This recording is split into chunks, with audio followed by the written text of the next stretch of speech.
안녕하세요. 두목TV 밑줄입니다.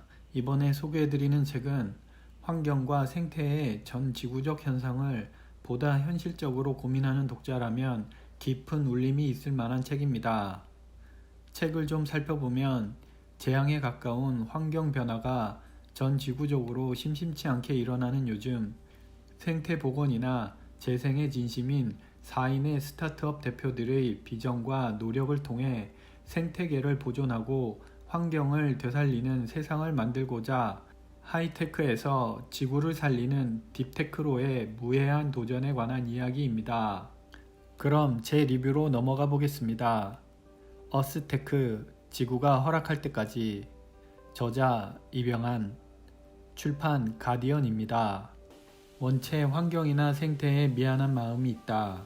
한데 실상은 행동은 하지 않으면서 약간의 관심 정도만 기울이는 편이라 부끄럽지만 망설임 없이 선택한 책이다.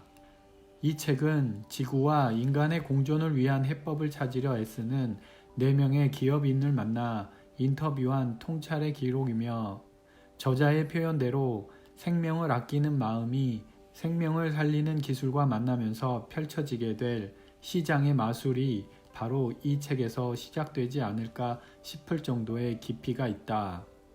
지구 생태계 거창하게 거기까지 가지 않더라도 그저 환경만 꺼내도 참 미안해진다. 집과 회사에 손만 뻗으면 잡히는 텀블러가 천지 빽깔이인데 굳이 종이컵을 사용한다. 핑계를 대자면 불편한 손으로 설거지가 힘들다는 이유지만 실은 귀찮은 게 더 크다. 그래서 불편해하면서도 관련된 책은 찾아 읽는 편이다. 뭔 마음인지는 나도 잘 모르겠다. 코로나 팬데믹으로 사람들이 광장에 모이지 못하고 온라인으로 모인다. 이런 현상에 광장거리에 쏟아지는 쓰레기와 컴퓨터와 주변기기 운영에 따른 눈에 보이지 않는 탄소 배출 중에 어느 것이 더 나은가를 따질 수 있을까 생각한 적이 있는데 그와 결이 같은 이야기를 저자가 하니 새삼 피부에 와 닿는다. 과연 지구 생태계는 안전한가 생각하지 않을 수 없다. 인간과 기술의 생명, 어스 4.0의 시작이라고 저자는 포문을 열었다. 솔직히 어려운 주제지만 기대된다. 최첨단 공업의 최전선이라고 해도 과언이 아닌 자동차에서 먹고 사는 문제의 본질인 농업 최전선으로 방향을 뒤집은 마이셀 프로젝트 대표 사성진의 이야기는 100억 인구를 먹여 살릴 프로젝트가 키워드로 첫 번째 인터뷰를 시작한다. 조너선 사프란 포어의 책 우리가 날씨다를 언급하는 내용을 읽다가 문득 그때 읽었던 인간이 자행하고 있는 전 지구적 재앙을 떠올린다. 내용에 기후 문제에 우리가 탐하는 고기가 중심에 있었고 또 곧 불어닥칠 물 부족을 경고하던 그래서 위기감이 치솟아 종이컵은 쓰지 않으리라 다짐했었던 한데 앞서 밝힌 것처럼 실천은 작심 일주일에 그쳤다. 그때의 부끄러움이 밀어닥쳤다. 사 대표의 인터뷰 중 인공에 대한 의미가 가슴에 와 닿았다. 자연에 사람의 손을 탄 것이 인공이며 이 인공은 시간이 지나면서 자연스러워진다는 말과 함께 인공수정을 곁들여 인공고기와 인공가죽의 설명은 설득당하기에 충분하다. 그 밖에 여러 이야기가 오고 가지만 미생물 기반의 단백질 생산이 가속화되면 공장식 축산에 필요한 사료 농장이 대거 사라지고 그 자리에 숲이 대체될 거라는 그의 예측은 의문이 든다. 그 광활한 아이오와주의 13배나 되는 땅이 숲으로 될 리가 없지 않은가. 인간의 탐욕이 그냥 숲으로 놔둘 리가 있을까. 자신은 농축산업에 종사하는 농민이지만 전통적인 농민과의 어쩔 수 없는 이질감이 있다고 속내를 밝히는 사 대표의 인터뷰를 통해 농작물의 생산물로 정부 지원이 결정되는 시스템을 알게 됐다. 그는 그런 제한적인 지원이 아쉽다고 전한다. 전통적인 농업과 결을 같이 하는 스마트팜과는 다르게 마이셀 프로젝트는 농업 테크인 에그리테크로 구분이 된다고 설명하는데 왠지 공학적 기술이 접목된 농업이라는 자부심보다는 기존 농업과 섞이지 못하는 데서 오는 아쉬움이 더 커 보였다. 바다야말로 미래고 프론티어일지 모른다라는 두 번째 이야기는 플라스틱 이야기다. 인간이 단 하루도 아닌 한나절도 이것 없이 생활이 가능할 수 없다는 말에 고개를 들고 주변을 보니 자연스럽게 실감된다. 바다에서 해답을 찾는 마린 이노베이션 차완영 대표의 이야기는 놀랍다.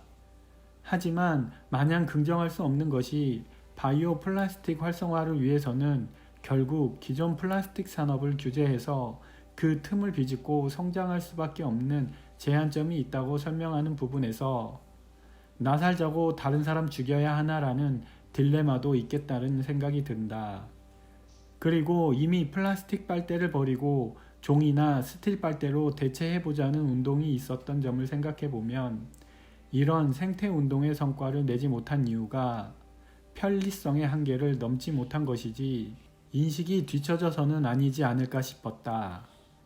숨 쉴 틈 없는 현대인들에게 설거지는 시간과 에너지를 써야 하는 기피하는 일이라 물론 이런 귀차니즘 자체가 인식이 뒤처지는 것이라고 할 수도 있겠지만 어쨌든 한쪽을 규제하고 한쪽을 살려야 한다는 입장은 충분한 설득이 필요하지 않을까 싶다. 세 번째, 에너지 변환을 꿈꾸는 루트 에너지의 윤태환 대표의 가능성이 확신이 되길 희망한다.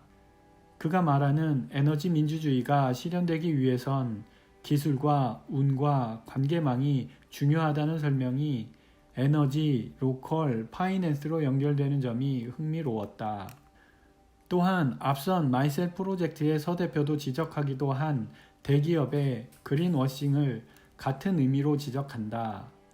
요즘 광고에 대기업들이 ESG 관련 광고 제작에 열을 올리는 현상을 따끔하게 지적하는 듯해서 공감을 더한다. 한편 읽다 보면 소형 원자로에 대한 이야기가 등장하는데 아이언맨의 가슴팍에 박힌 아크 원자로가 생각났다.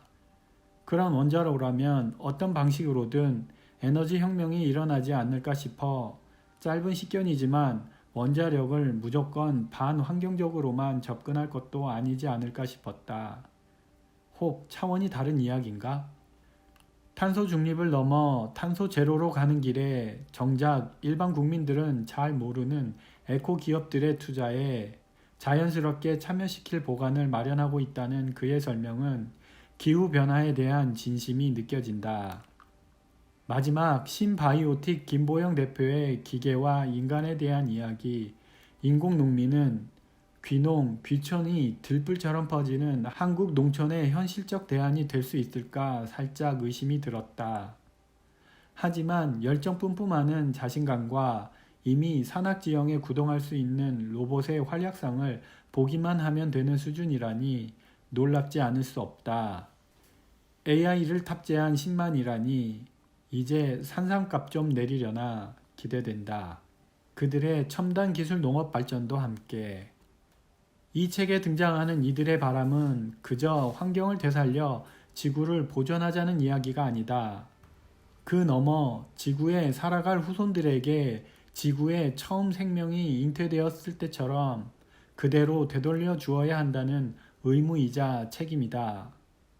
심지어 인류가 빠른 속도로 직면하고 있는 멸종을 피하는 방법은 이 기후재앙을 끝내는 일일 뿐이라는 단호하고도 확실한 목소리를 담았다.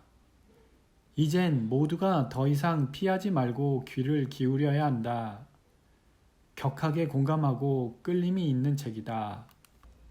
저와 함께 편안하고 좋은 시간이 되셨다면 좋아요와 구독 부탁드립니다.